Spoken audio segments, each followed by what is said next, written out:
So far we have discussed about impulse signal, impulse response. How can we approximate any given signal using impulses?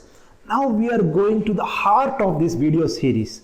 That is, in this video we are going to discuss how can we predict the output of any system only by knowing the impulse response.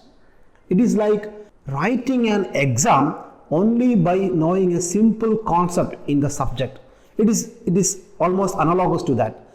If you know the impulse response of the system, that is the essence, that is the key. If you know the impulse response of the system, that is enough, nothing else is required.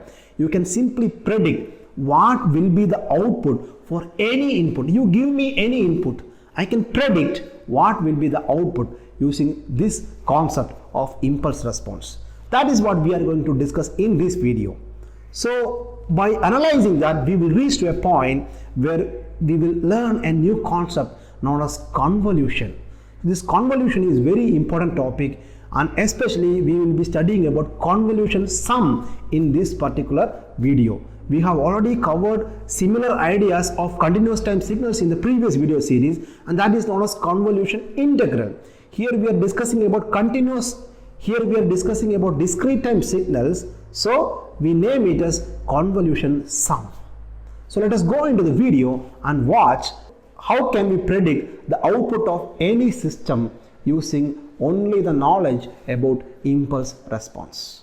Now we are going to discuss how can we predict output of any system using impulse response. If we know the impulse response, we can predict the output of any system. How it is possible? What is the idea behind that? That is what we are going to see now. Assume that we have a system here, right? So we have a system S here, and if you apply some input, to the system, it will produce some output, right? So it will produce some output, or we can say response. Right? Now if you apply del of n, what is del of n? Impulse signal, it will produce impulse response. So if you apply impulse, it will produce impulse response. So you have to note the notations, del of n for impulse and h of n for the impulse response. Now if I apply delayed or shifted impulse, so this is shifted impulse. Okay, so if you apply shifted impulses, we will get shifted impulse response. Shifted impulse response, right? Why that is true? Because we are talking about linear time invariant system or shift invariant system. So time invariance or shift invariance, time invariance or shift invariant system, right? So what we have learned about time invariance, whatever time shift is there in the input will reflect in the output also. If you give 2 units of time shifting in the input, 2 units of time shifting will be there in the output also, right? That is the basic. If you delay the input, output also will be delayed. If you advance the input, output also will be advanced. Now assume that I am scaling. What is meant by scaling? I am multiplying the shifted impulse with the value x of m. So here what is happening is scaling, right? If I am multiplying this delayed or shifted impulse with x of m, that is the multiplier or the value with which we are multiplying this impulse signal, right? So scaling is happening. Its height may increase or decrease. If x of m is greater than 1, what happen? Its value will increase.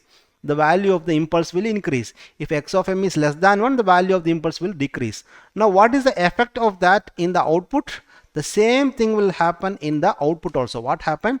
The output also will be scaled. Okay, output also will be scaled. The output response also will be scaled. So by homogeneity principle, because we know that LTI systems should obey linearity, and one thing in linearity is homogeneity, right? So homogeneity and additivity. So these are the two things you have to satisfy for a linear system. So because of homogeneity, so we are considering a LTI system. So our system is an LTI system, so it will satisfy all these things, right? So if we multiply or scale the shifted impulse, what happen? Output also will be scale, right?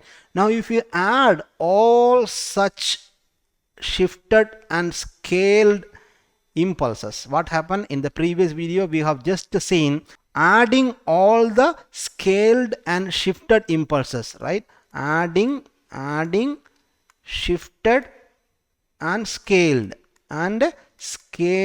impulse, right, will result in x of n, right? Actually what we are doing here, we are approximating the signal x of n in terms of impulse signals. Now what happens in the output? The same thing will happen in the output. Why? Because of linearity. What is linearity says? Linearity says if you multiply the input with some value, output will also be multiplied.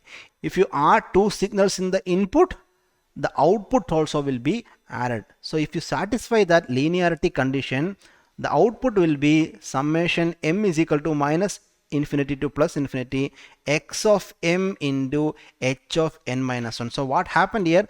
We are adding scaled and shifted impulse responses. You have to keep this in mind, not impulses, impulse responses. Actually what we are doing here is adding scaled and shifted impulse responses, right? So if you give that kind of input x of n or approximated x of n to the input, you will get the approximated output. So this will be equal to y of n. This is equal to y of n, which is known as the system response, which is known as the system output response. So system output response y of n is given as summation m is equal to minus infinity to plus infinity x of m scaled and shifted impulse responses. So what is the basic idea here?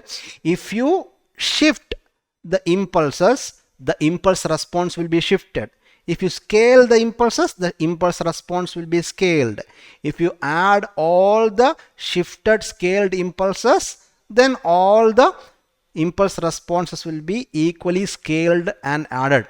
If that is x of n, this LHS is x of n, then RHS will be y of n, which is the output of the system.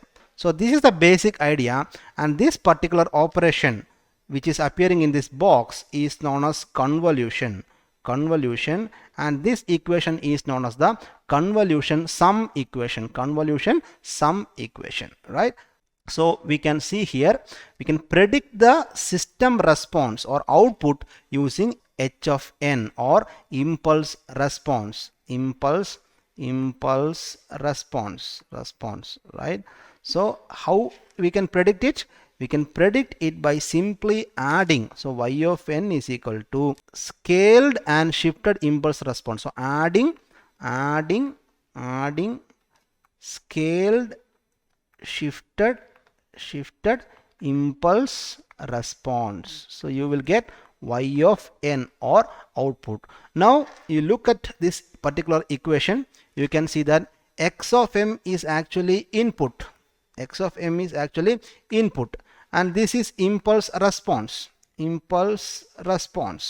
So to predict any output of the system, okay, output to any arbitrary input x of n, we must know only two things. What are they? Input we know because that is in our hand. Input we know what is the input. And impulse response. What is impulse response? You give an impulse signal del of n to the system, you take the impulse response h of n. And only using that impulse response and input you can predict y of n. So we don't want the system at all. Once you have taken the impulse response, we don't want the system at all. Simply by knowing the input and that impulse response, you can predict y of n. Once if somebody is allowing us to take an impulse response from the system, that is enough for us. If that is in our hand, we can predict the output y of n for any signal you give. I can predict y of n from that information. I need only the impulse response of the system. I will simply multiply the input values with the corresponding shifted impulse responses and I will add them so that I will get y of n. And this particular operation is represented like this: h of n convolution x of n. So the input signal x of n is convolved. We are using a star symbol with h of n. So this is how we represent this operation. Finding out the output from input and impulse response is known as convolution, and it is given by the formula summation m is equal to minus infinity to plus infinity x of m into h of n minus m. Let us try to understand this in a better way using an example. So what is our equation? Y of n is equal to convolution of x of n and h of n. So it is given by summation m varies from minus infinity to plus infinity x of m into h of n minus m. So we have an h of n here. See, what is h of n? In 0 it has a value 1, in 1 it has a value 1, in 2 it has a value 1. So it is h of n. So only it has 3 values. It has only 3 values. And this is our x of n. What is x of n? 0.5 at 0th index and 2 at the first index. Right. Now what is our formula from this equation? How can we expand this? So we can expand it like this. We can expand it like x of, so let us take 0, x of 0 into h of n minus 0, right, plus x of 1 into h of n minus 1.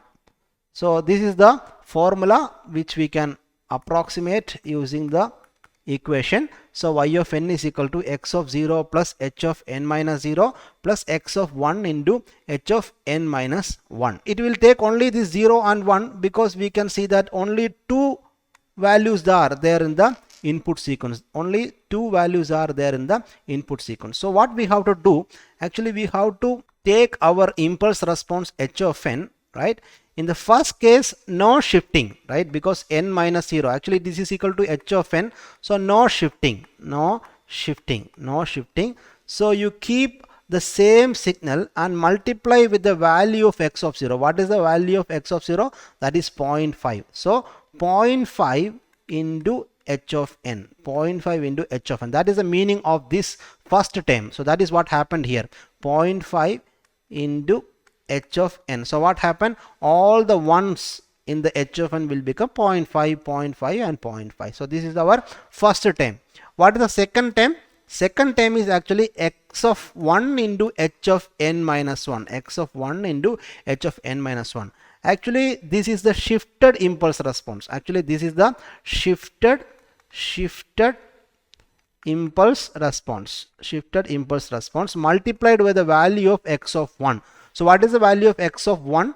The value which is located at m is equal to 1. This is m is equal to 1. So that is 2. So we have to multiply this 2 with our h of n. Before that you have to shift it to the right. Then you multiply with this 2. Okay. So you can see that now all the samples are shifted. This one located at the second index will come here. This one located at the first index will come here. This one located at 0 will come here, because we are shifting. We have to perform the right shift because it is h of n minus 1. Then we have to multiply with the 2. So that is why we got it like this. You can see at first position it has a value 2. In the second position it has a value 2, and the third position also it has a value 2. Actually it is 2 into h of n minus 1, where 2 is actually x of 1. X of 1 is 2. X of 1 is 2. We have to multiply with the 2 here, right? So 2 into h of minus 1. Thus we got the two terms in the equation. What operation we have to perform now? We have to perform the addition operation. So how to perform the addition operation? We have to add from point to point, index to index. We have to add. See, here it is 0, here it is 0, here also it is 0, here also it is 0. So 0 0, when we add, you will get 0 0. And at 0th position it has a value 0.5 and its value is 0. So 0.5 plus 0 is 0.5. That is the first term. Now in the first index it has a value 0.5, it has a value 2. So 2 plus 0.5 is 2.5 here, right? Now in the second index, it has a value 1, it has a value 2. So when you add 2 plus 0.5, again it is 2.5. And in the third index, it has a value 0, it has a value 2. So 2 plus 0 is 2. So we have to mark it like this. And this is our y of n. This is our y of n. So expand the equation and then put values into each and every terms. Then finally add everything. We will get our output y of n. So this is how we are predicting the system response or output of any system by using only h of n or impulse response. I hope that is clear. I hope you got a clear idea about predicting the output of a system by only knowing the impulse response of that system. How can we characterize the entire behavior of the system only by knowing about the impulse response? You just give an impulse, take a response. If you know this, everything is fine. We know everything now. We have fully characterized the system. Now we don't want anything. You give any input without even giving into the system, I can predict what will be the output. So that is the power of this concept.